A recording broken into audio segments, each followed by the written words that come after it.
સુરતમાં ફરી માનવ તસ્કરીનો કિસ્સો સામે આવ્યો છે। ત્યારે સુરતના સગીરાને નશાકારક પદાર્થો આપી પડોશીએ 10 દિવસમાં 2 વાર વેચી લાખો રૂપિયા પડાવ્યા।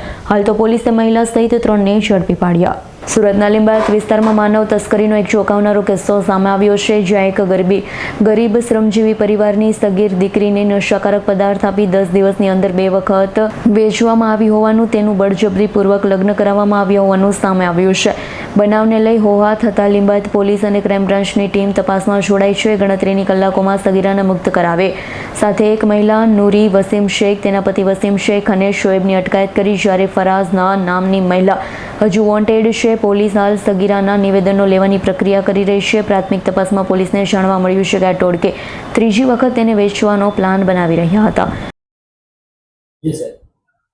લીંબાયત પોલીસ સ્ટેશનમાં વિસ્તારમાં રહેતી એક કિશોરીની માતાએ લીંબાયત પોસ્ટે ખાતે એક ફરિયાદ આપેલ છે કે પોતાની જે નાબાલિગ કિશોરી છે એને એની બાજુમાં રહેતા નૂરી શેખ, વસીમ શેખ અને ફરજાના, આ ત્રણેય લોકોએ એને લલચાવી ફોસલાવી અને એક લસકાણામાં રહેતા શોએબ સાથે નિકાહ કરાવે છે।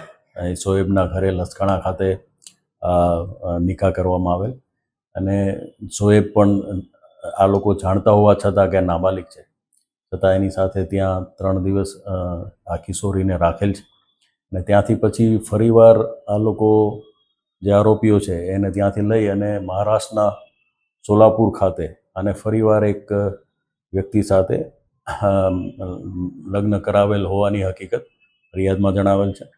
હાલ પોલીસે આ સંબંધે વસીમ, નૂરી અને જે આ લગ્ન કરનાર છે શોએબ, એની ધરપકડ કરેલ છે। આ બાબતે ફરજાના અને અન્ય જે એક ઇસમ છે જે સોલાપુરનું, એની ધરપકડ કરવાની બાકી છે। પોલીસ હાલ વિશેષ તપાસ કરી રહી છે। આ બાબતે બળાત્કાર અને પોક્સોની કલમો લગાવી અને ગુનો રજીસ્ટર કરવામાં આવેલ છે। આજ રોજ સુરત શહેરના લીંબાયત પોલીસ સ્ટેશનમાં એક 15 વર્ષીય દીકરીની ફરિયાદ દાખલ થઈ છે। દીકરીની સાથે જે બનાવ બન્યો છે એ ખૂબ ગંભીર અને સંવેદનશીલ બનાવ છે।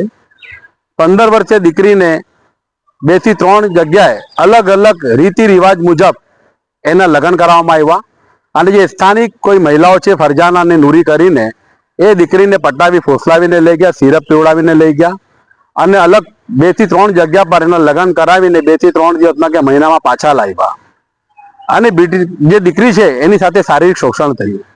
એ દીકરી ખૂબ આર્થિક રીતે નબળા પરિવારની છે, ગરીબ ઘરની છે।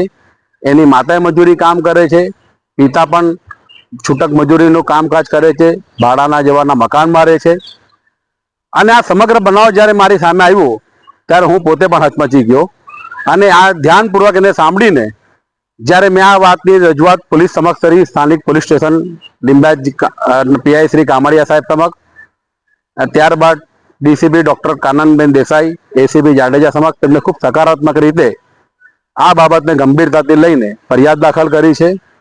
આ સમગ્ર બાબતમાં મારી પોલીસ તંત્રને એટલી જ અપીલ છે કે લીંબાયત વિસ્તાર એક ગરીબ શ્રમિક પરિવારોનો વિસ્તાર છે ને આવી રીતે જે મહિલાઓ છે જે કૃત્ય કરી રહી છે એ મહિલાઓની એક ચોક્કસ ટોળકી યા કોઈના ઇશારે યા કોઈ ઓર્ગેનાઇઝેશન યા કોઈ કટ્ટરવાદી સંગઠનના ઇશારે આવી રીતે ગરીબ ઘરની દીકરીઓને ટાર્ગેટ કરી રહી છે અને એમને અન્ય સ્થળે કે અન્ય જગ્યા પર બીજા ત્રીજા ચોથા વ્યક્તિઓ સાથે લગ્નો કરાવીને એના 2-3 દિવસ પછી લગ્નો તોડાવીને પૈસાનો વહીવટ કરી છે, રૂપિયાનો વહીવટ કરી રહી છે।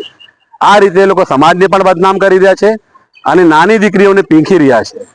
મારી અપીલ એટલી જ છે કે આ જે કોઈ ચલાવનાર રેકેટ જે ચલાવી રહ્યા છે એમની સામે કડકમાં કડક અને દાખલારૂપ કાર્યવાહી થવી જોઈએ। કોઈ પણ ભોગે એમને બક્ષવા ન જોઈએ। એનું કારણ એટલા માટે છે કે આવનારી અમારી પેઢી કે આવનારી કોઈ પણ ગરીબ ઘરની દીકરી હોય કે સારા સમાજની દીકરી હોય કે ઉચ્ચ વર્ગની દીકરી હોય, એની સાથે પણ આ બનાવ ન બને એની તકેદારી રાખવાની આપણા સૌની જવાબદારી છે।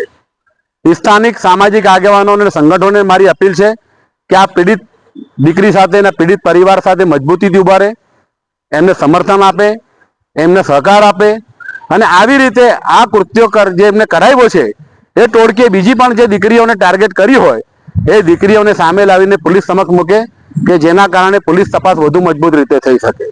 સમાજને અપીલ છે કે તમારા વિસ્તારની અંદર જે કોઈ સામાજિક દૂષણ હોય, દારૂ વેચાતો હોય, ડ્રગ્સ વેચાતો હોય, એમડી વેચાતો હોય કે ચરસ ગાંજો કે કોરેક્સ વેચાતો હોય કે ઠેર ઠેર કોરેક્સની ફરિયાદો આવે છે સિરપની, એ તમામ બાબતોને પોલીસ સમક્ષ લાવો અને એવા અસામાજિક તત્વોની સામે ફરિયાદ કરતા ડરો નહીં. પોલીસ તંત્રને અપીલ છે કે જે સ્ટ્રીટ સીટરો છે, વિસ્તારના અસામાજિક તત્વો છે, એ જો અત્યારે સારા કામો કરતા હોય તો એને કરવા દો, પરંતુ એ અત્યારે હાવ નવરો હોય અને આવી રીતે ખોટા ધંધામાં જ લાગેલો હોય તો એની સામે ફરીથી કડકમાં કડક કાર્યવાહી કરો એવી પોલીસ તંત્રને પણ મારી અપીલ છે.